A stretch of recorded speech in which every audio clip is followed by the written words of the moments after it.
Howdy folks, welcome back to our podcast. Today is the 15th of April 2019, and we are talking about online privacy with Theiss.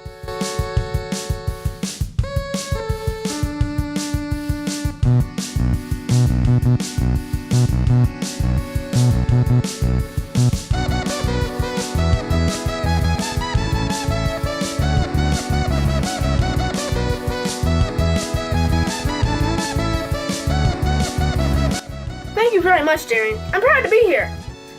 Now, in case anyone is unaware, Sarah and I wrote an article on online privacy. Yes, we did, and I highly recommend you read it. So Sarah, how do you feel about websites, and specifically social media sites like Facebook, being able to see your information and possibly selling it to third parties? Well, it's bad enough that Facebook and other companies like Google and Microsoft have your personal data in the first place that you probably don't want them to have. But Facebook and Google on multiple occasions leaked those passwords, credit cards, and more from the social networks Facebook, Instagram, WhatsApp, and Google Plus to the dark web, letting people buy your information and hack you. Yeah, I agree. I feel like almost exposed when I use websites. However, I don't have a lot of personal stuff online, but other people could. So Darian, why did we choose this topic? Well, with so many people in today's world with access to the internet, people lose their information daily. We figured we should write about it. I agree. So Darian, what do untrustworthy social sites like Facebook, Google Plus, or LinkedIn do with your information? Well, they can sell it to third-party sites who then sell it to the government or to hackers/stalkers, leading to people losing their data to potentially dangerous people. Yeah, my mom has a website for a business, and since her website is like 14 years old, she can't change her password for the email. It's up to the guy who owns her website. Now, she has 20 emails on a daily basis telling her that her password she's been hacked completely. Yeah, people know how to get into your stuff if you lose your password. Speaking of passwords and changing them, Facebook makes that very difficult to manage your privacy settings. The same goes for the internet giant Amazon. They don't even let you delete your account without talking to an Amazon or Facebook salesperson saying all the reasons why deleting your account is a bad idea. This is really interesting because it is a basic human right to have your own privacy. Yeah, it is. I agree with that. Here's another thing. Facebook now allows you to get off Facebook, quote unquote, but it really doesn't. It never really deletes your data. All it does is just hides your timeline from the general public, like making a YouTube video private, not actually temporarily deleting your account like it makes you think. Is there a way to delete your information? Yes, but it's extremely hard. The way it works is that deep inside your privacy settings, under around 970s, you get to a button saying, download a copy of your Facebook data. You then get a big zip file saved to your computer, which, to open, you need to download another application from an extremely obscure part of Facebook, and then you have to open the zip file, you have to extract the zip into a folder, you then have to go through a bunch of folder gibberish, and finally you can open the information. Then if you want to delete it, you have to find the exact parts of the data in your file browser, File Explorer, Files, Finder, etc., and delete that, and then send it back up to Facebook in the same place you downloaded. Except the import button is small at the bottom and underlined in light gray.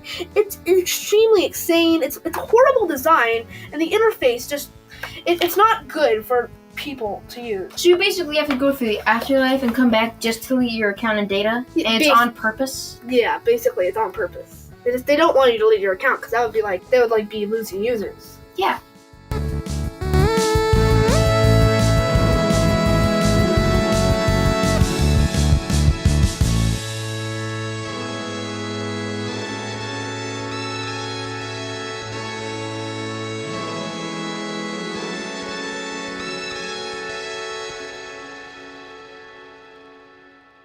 Today's episode is sponsored by WordPress. Get an entire free website plan at wordpress.com/start when you click the link in the description. So Darian, what sites are good for private people? Well, Twitter is a good fit for people who want a private life, and it has few major security breaches. It also has a built-in messaging platform, Twitter Messages, which makes it even more private for people who want privacy. If Twitter isn't your thing, try Path, 23 Snaps, or Family Wall.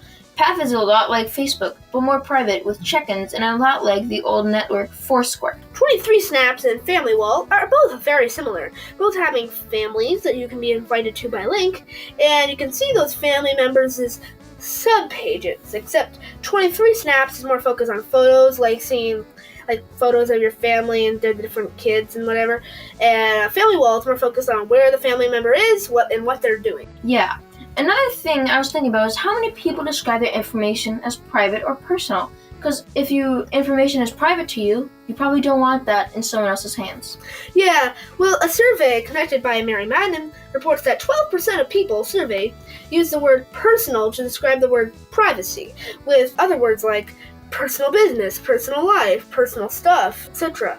The study also showed that most people are uneducated when it comes to personal safety, with almost 1/8 of people using words such as personal to describe their information, and most people uneducated about keeping their information safe. People losing their privacy via websites such as Facebook isn't rare. It's medium rare. This is definitely a big problem, because with your information in someone else's hands, you could fall victim to blackmail, online humiliation, and cyberbullying. Agreed. I just have one more thing I'd like to talk about. How quickly should people be aware of privacy and protection? As soon as physically possible. The quicker the people at home protect themselves from online invaders, the better. Think about it this way. If there was a terrible disease in your town and a free shot that prevented it, wouldn't you get the shot? Now think about it as you as your computer/phone. If someone's watching everything you do on your device, wouldn't you delete that? Wouldn't you make it almost impossible for them to view that? But also, if your phone is the way you communicate to almost everyone you know, it is a dilemma, because they can see that. But we'll leave it to you to solve that dilemma. All in all, your info is yours, and yours only. Protect it at all costs. And have a great day.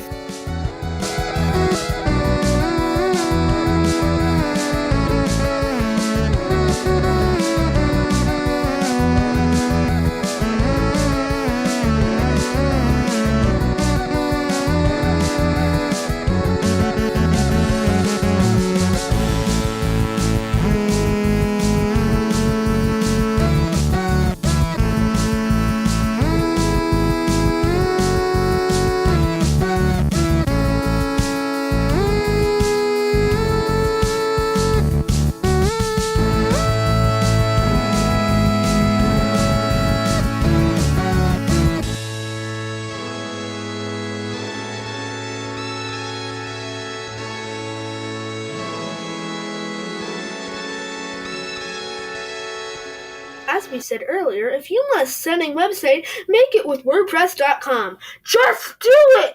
I am redoing my website in WordPress, and it's already looking amazing, with around 1,000+ themes to pick, and many customization tools, and it's clearly better than Wix, Squarespace, GoDaddy, or Google Sites. I am thinking about it, but if you want it, go click the description for a free plan on WordPress.com.